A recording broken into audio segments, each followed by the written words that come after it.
What's up everybody, Super WRX fan here, and today I'm finally uploading a new BRZ video. So today I'm going to show you how to drive a manual transmission in my BRZ. And I'm doing this video because a few BRZ videos back, maybe a couple months ago, someone commented and said, do a video of how to drive a manual transmission. And like 30 some people gave it a thumbs up. So apparently there's a lot of you out there that really want to see how to drive a manual transmission. And there's other videos on YouTube, but I want to give you my take and, the things that I remember from when I first was learning how to drive a stick to kind of, hopefully help you to stall out a little less and, kind of learn it a little bit easier. I've been driving a manual for almost 7 years now. Ever since I got my learner's permit, I started off with a manual, and it's something that you have to do every day and really get practice. Practice makes perfect with anything, especially with this. It's something that you're not going to pick up overnight. It's going to be a learning process. And even after, 6.5, 7 years, I'm far from perfect. I can't heel and toe very good yet. It's still something that, you're never going to be 100% smooth with, but don't get too frustrated with yourself. It's just something you just gotta, it's like riding a bike. You just have to, once you get the basics down, you're fine. It's just refining it and getting better at it from there. Now, I know a lot of people probably know how to drive stick really well, but I'm going to go through the basics with everyone like as if I'm teaching a first-time driver how to do this, so bear with me if I get a little too redundant and a little too boring. But the first thing I want to show you with driving a stick is how I'm parked. So, as you'll see, the car right now is in first gear with the handbrake on. This car is a 6-speed manual, so as you'll see, the shift pattern, there's first, second, third, it's just back and forth, back and forth. I mean, it's pretty easy and straightforward. And to run through the gears, I'll show you, it's just, so that's first, second, a little bit over is third, fourth is here, fifth is there, and then sixth is all the way back. I mean, it's a very natural moving thing. This shifter is very precise and notchy, as you can see. It really just gets into gear. There's no vagueness at all. And then this is neutral. Whenever you can wiggle it back and forth like that in between the gears, that's neutral. And then for this car, reverse, as you can see, is all the way up and to the left. Some cars, it's all the way down like to the right, like where 7th or 8th gear would be. But with this car, there's a lockout. So you'll see where my lower finger is, you pull that up and all the way over, and then that's reverse, and then you just leave it in that, and that's how you back up in this car. And then you can just pull it right out. You don't need to pull the reverse lockout up. It'll just automatically pop back itself. So that's how you get in reverse in this car. Now, not everyone leaves the car in first gear whenever they park it. Some people just leave the car in neutral and just use the handbrake. I like putting it in first. Some people actually put it in reverse too. Either way, just leaving it in a gear gives you a little bit of extra security that if the handbrake were to fail, you'll still be fine. You have the car in gear, and either one will hold the car. So some people don't even use the handbrake. You just leave it in gear. That tends to put a little more stress on the transmission, so that's why I suggest putting it in gear and have the handbrake on. So the gear shifter is really just the backup in case the handbrake fails. Alright, so now for starting the car. This is the limited BRZ, so I have keyless start here, and so it's just a push button. The normal non-limited BRZ would have a key here, and either way it works the same, just twisting the key or hitting the button. Now with any manual transmission car, whether it's in first gear or neutral, either way you always have to put in the clutch pedal while you're starting the car. So see if I can get a shot of my left foot on the clutch. Roars to life. And then put it into neutral, and then I take my foot off the clutch. Obviously you want to make sure you put it in neutral before you let out the clutch, or else the car will just you'll be dumping the clutch and it'll just stall. Alright guys, so first I'm going to show you how to reverse. I was trying to do a new camera angle so you could see the gear shifter, but it didn't turn out really well. So really the gear shifter is irrelevant. I showed you how to put it into reverse already. So I just have the GoPro on the pedal so you can see that.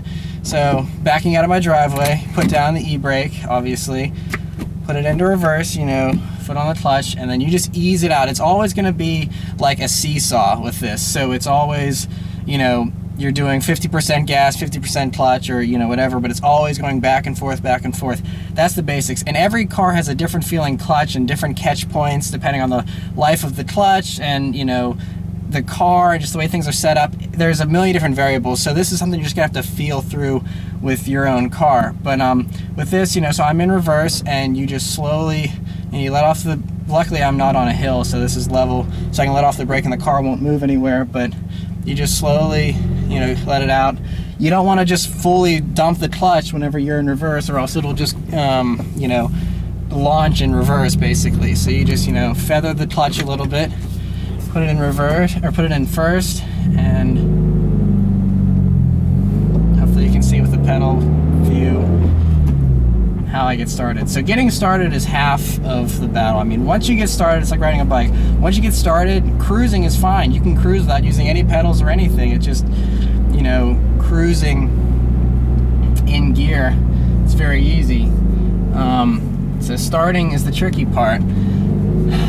The only tip I can really give you for starting is just, you know, if you're on the fence as to whether or not you should give it more gas or less gas, give it more gas. As long as you're not in traffic and you're not scared to launch into the back of someone, you know, you'd be better off just giving it more gas instead of stalling out. So I'll show you how to start again. I'll do it nice and slow for you guys so you can kind of study the way my feet are going. If I don't give it enough gas, it'll start to die. So I'll kind of show you, and you can hear the engine.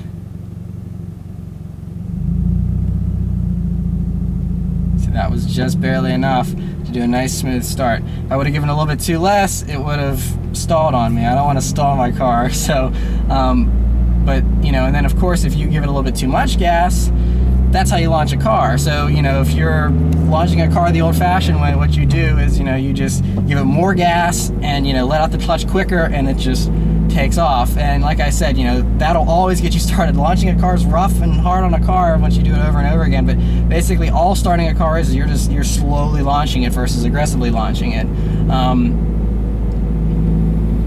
Let's give you another demonstration again here just to show you. And also, as you can see, anytime you come to a stop, you got to put the clutch pedal in. If you don't, the car will die. I know a lot of people that are used to driving automatics, they just, you know, don't even think about it. They just hit the brake and then the car stalls.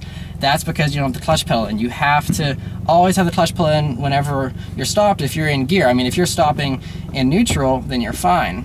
But if you're going to stop when you're in gear, you have to have the clutch pedal in, or else the engine will die. So, again, to start off, you just little gas, little clutch. And that's how you get started. And I'll do a little minor launch just to demonstrate. Now, if I were to give it too much gas and you let off the clutch a little too rough, if I go like,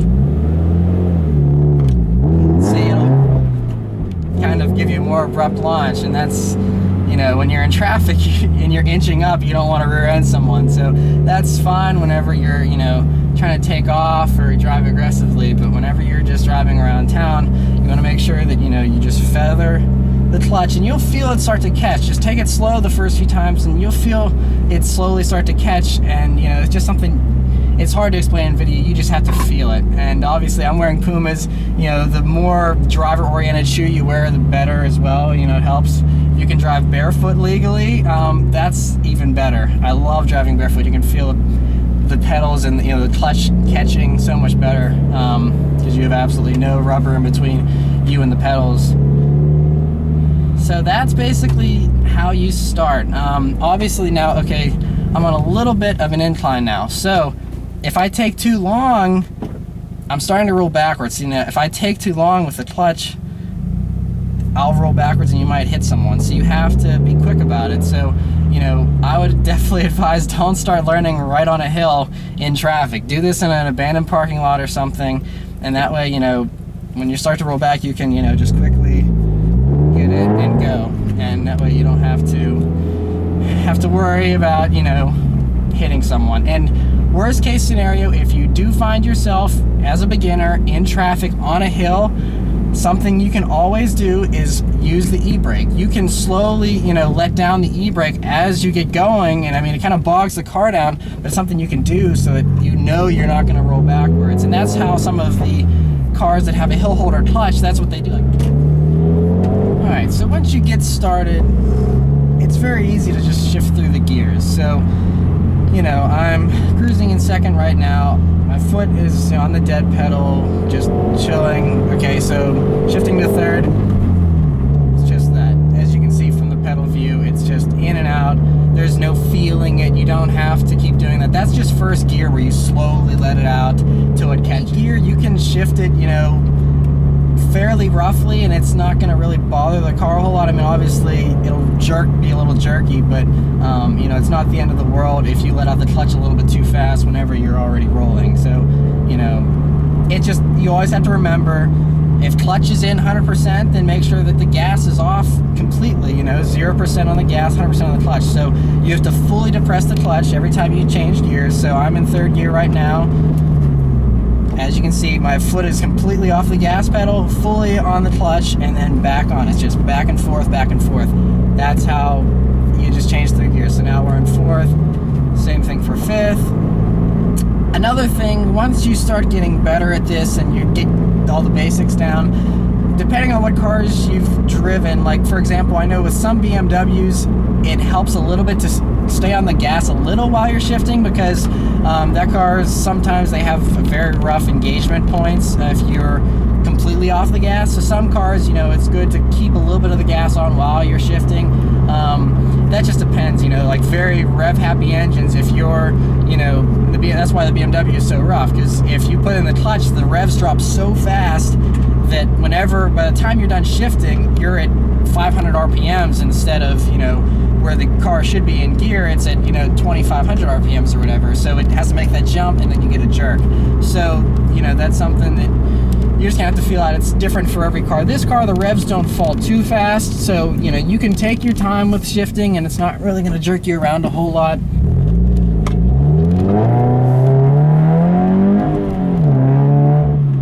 A little acceleration for you, just because I can't resist.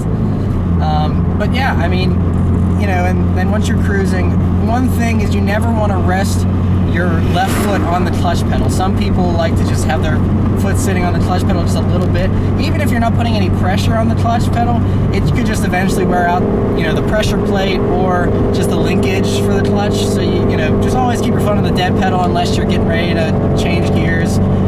Another thing is, while you're cruising, some people like resting their hand on the shifter. There's been, you know, people that have said that that actually is bad for the synchros in the manual transmission, because you're constantly putting downward pressure on, you know, the shift linkage. So I rest my hand on the e-brake in this car. Every car, you know, your seating position's different, so you're going to want, you know, a slightly different position for your hands. But in this car, I rest it right on the e-brake, on top of it, you know, right next to the gear shifter, so it's within easy reach. If I ever want to hurry up and just grab a gear, I can do that. Alright, so I'll just show you a little bit of how to rev match downshifts. I'm far from perfect at it myself, but the way that I've kind of done it is you always just jab the gas a little bit, just give it a little stab while you're downshifting. You can just put in the clutch and just downshift and use the brakes entirely and don't even use the transmission, but this kind of saves your brake pads a little. So you just, as you can just see, just, you know, it kind of just falls into place. I don't know, I can't really explain exactly, you know, what's going on. It's just that, you know, you're kind of just, you're rev matching, so you're matching the revs to where the transmission, you know, engine speed is going to match up.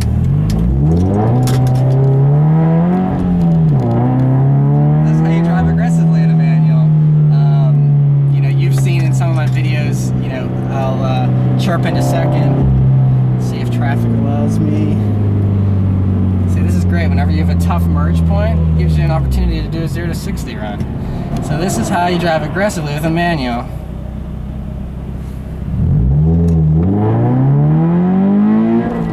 See how I'm just flooring and just being really rough on the clutch, but you know, the car is in the right RPM range that I'm not like burning the clutch. I don't smell any clutch smoke or anything like that. It's just,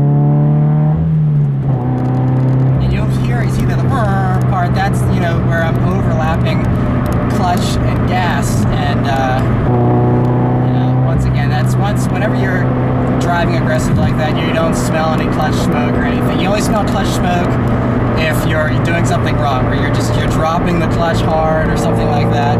That's whenever you get yourself into trouble, and that's when you're burning off your clutch. But doing what I was doing doesn't really hurt the clutch at all. I'll show you a couple more times how I rev match, because I'm sure my feet are moving pretty quickly. And I'm in fifth gear, and just downshifting, just see, I'm just jabbing the gas.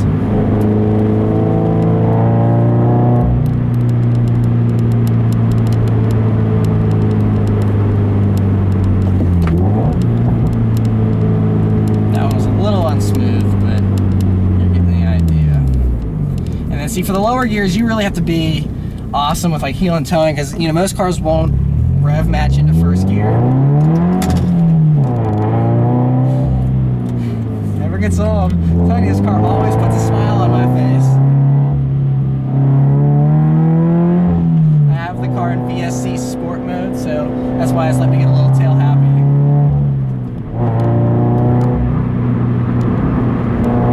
Alright, so back on the highway, and luckily there's an off-ramp here, so I'll do another rev matching downshift for you here.